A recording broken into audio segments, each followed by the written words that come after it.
Well, so far, just two. But they're both up and going.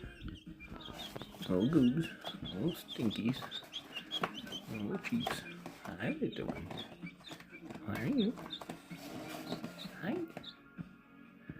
Thought I'd give you guys a good update this time. So if you can see the colors of them, looks like these two are going to be like the lavender ones, like the really light gray ones.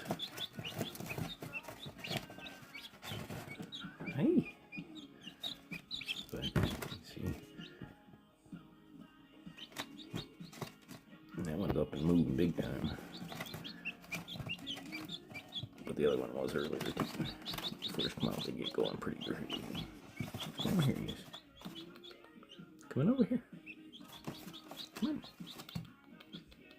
Come on over here. Come here. You can do it. Oh, you're getting tired, aren't you?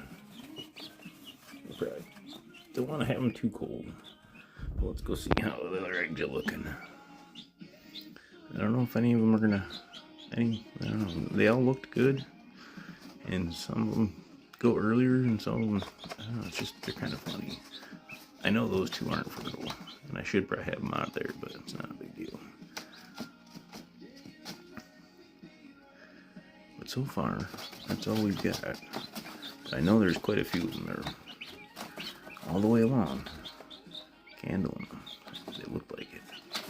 So we better get this closed back up so they're not cold anymore. But just wanted to give you guys a good update.